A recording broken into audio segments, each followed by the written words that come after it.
Dentro da Semana Santa, nós temos um tempo litúrgico que é o menor de todos, o Tríduo Pascal, composto de apenas 3 dias, com as 3 celebrações mais importantes da nossa vivência católica. E é sobre este tempo, sobre o Tríduo Pascal, que nós vamos falar no nosso vídeo de hoje. Então segue a vinheta e vem com a gente.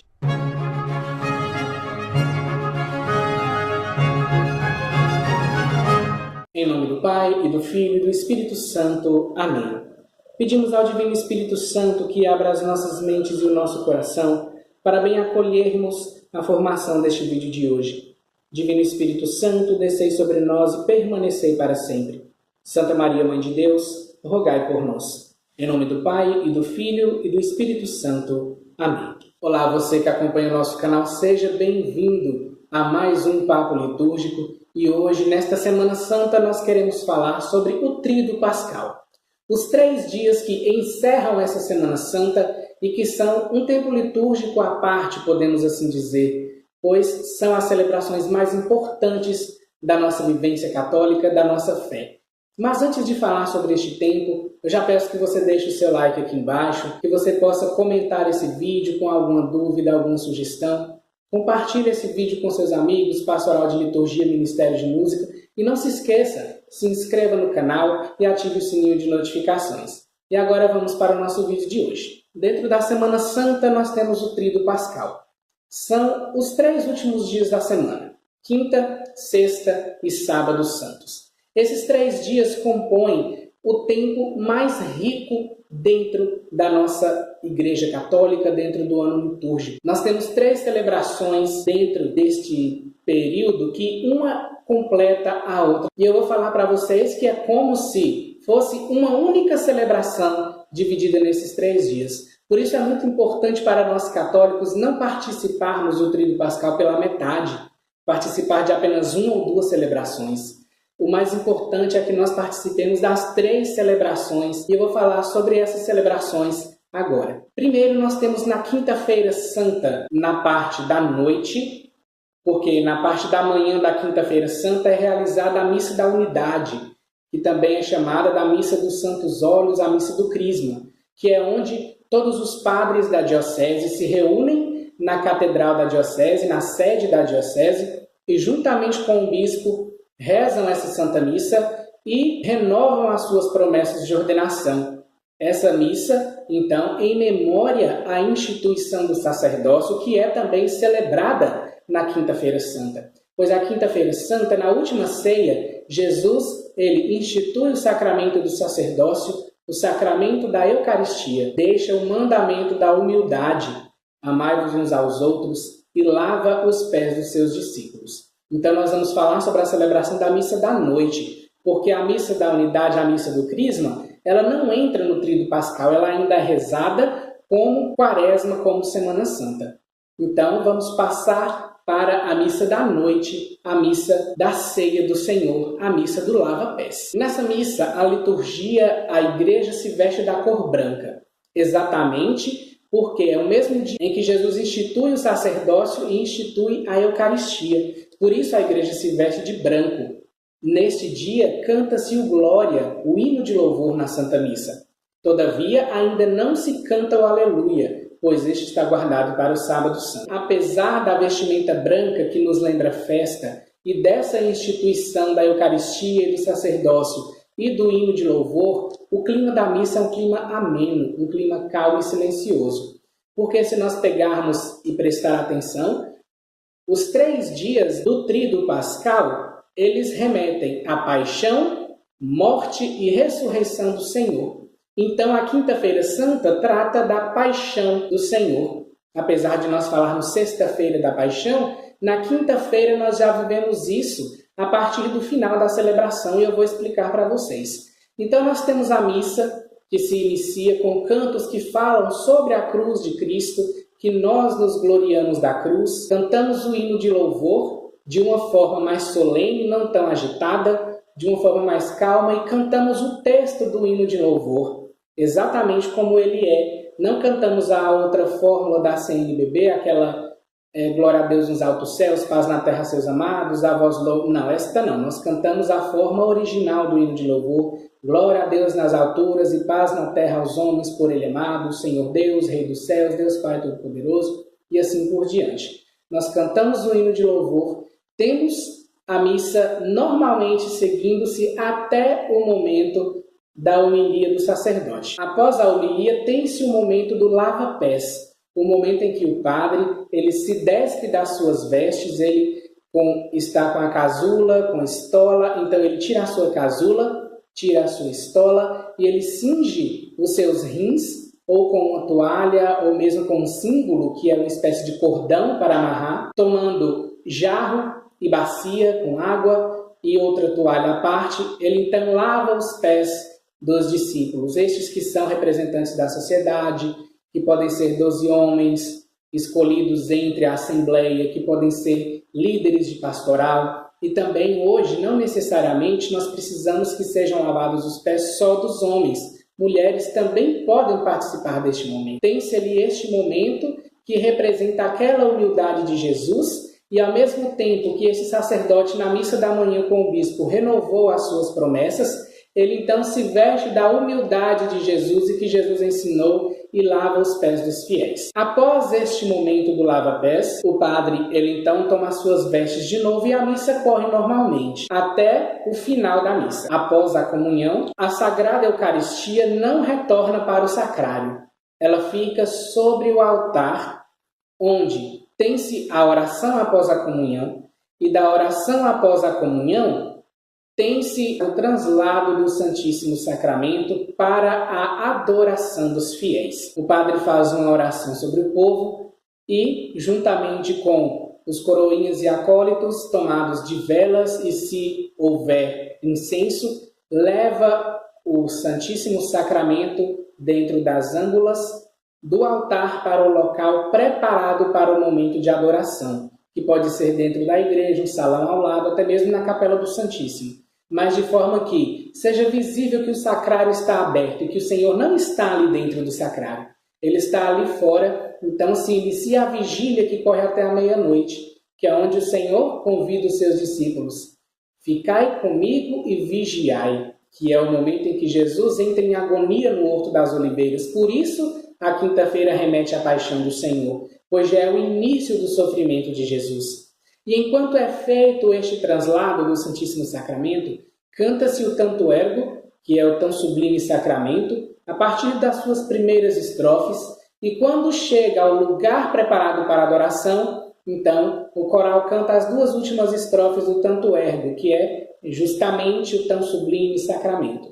Canta-se e ali o padre e os seus ministros fazem um breve momento de adoração.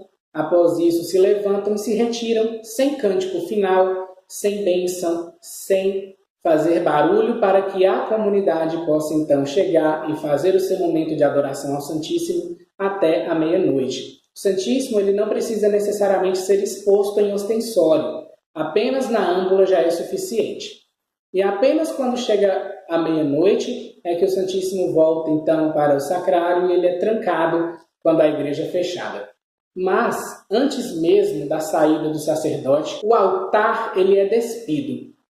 Quando é retirado o Santíssimo para se fazer o traslado, as velas do altar são apagadas e 2 ministros ficam responsáveis por retirar o forro do altar e deixar o altar completamente desnudo.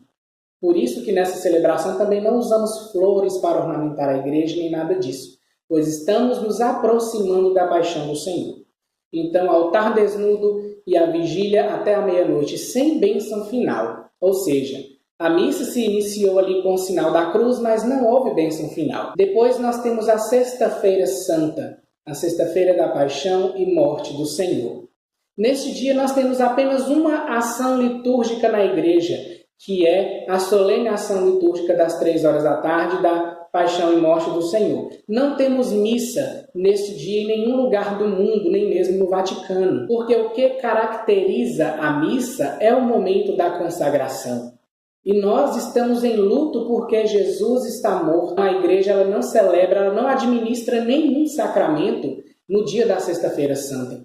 Os únicos sacramentos que são permitidos ser administrados na Sexta-feira Santa é o sacramento da unção dos enfermos, em caso de urgência, em caso de morte iminente, e o sacramento do batismo, da mesma forma, apenas em caso de morte iminente. Nem mesmo o sacramento da confissão, da reconciliação, deve ser administrado na Sexta-feira Santa, porque a igreja ela está de luto, ela está resguardada a celebrar, a viver a tristeza da morte do Senhor. E também nós tivemos uma quaresma inteira para procurar o sacerdote nos confessar. Vamos deixar para fazer isso justamente no dia em que a igreja não administra sacramentos e está voltada para a morte do Senhor? Devemos pensar um pouco.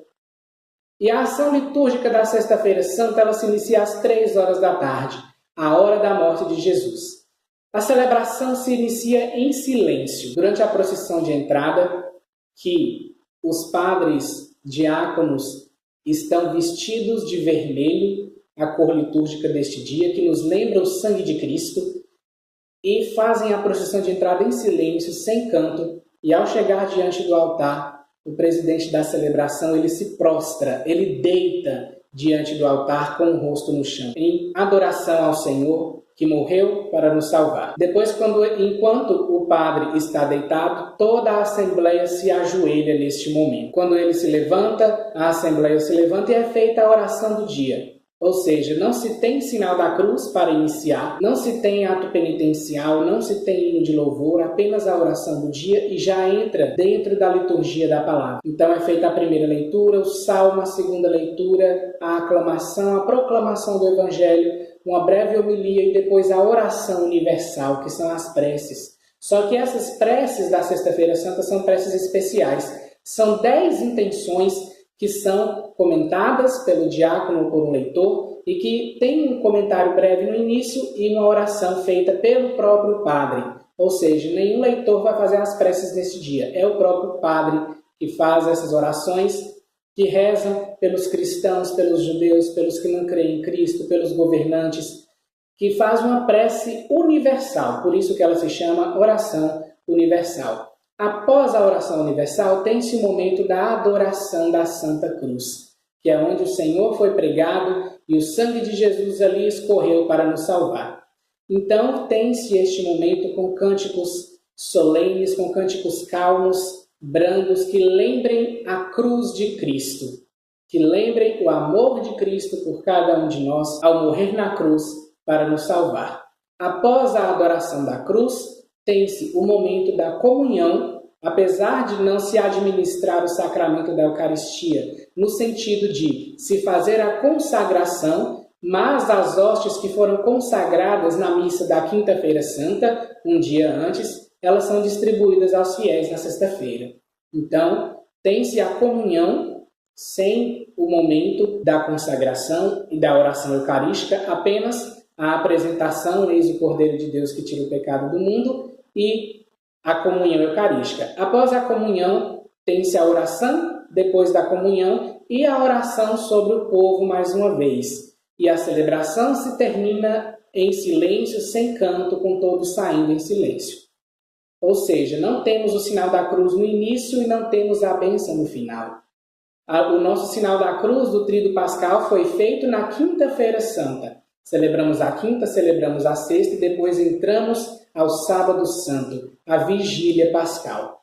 A Vigília Pascal ela se inicia fora da igreja, com a liturgia da luz, que é onde é feita a bênção do fogo novo, sem o sinal da cruz no início da celebração, toda a assembleia reunida fora da igreja, o padre abençoa o fogo e com aquele fogo abençoado acende o círio. Ele faz as marcas no círio pascal, que é aquela vela que representa a luz do Cristo ressuscitado, e ele entra solenemente na igreja com toda a assembleia atrás de si. O povo então vai acendendo as suas velas no círio para que todas as velas sejam acendidas da mesma luz do Cristo ressuscitado. Enquanto entra na igreja, o padre ou o diácono canta ou reza, eis a luz de Cristo, e a assembleia responde, demos graças a Deus. Ao depositar o círio no local, ao lado do ambão, no seu suporte próprio, no local próprio para o círio pascal, é então entoada a proclamação da Páscoa. A proclamação da Páscoa ela é cantada pelo presidente da celebração, pelo padre, ou por um diácono, ou apenas na falta do padre ou do diácono, ou se estes estão lá e não cantam, é que um leigo pode cantar a proclamação da Páscoa, porque é a proclamação da ressurreição do Senhor. O sentido da existência do ambão é a partir da proclamação da Páscoa.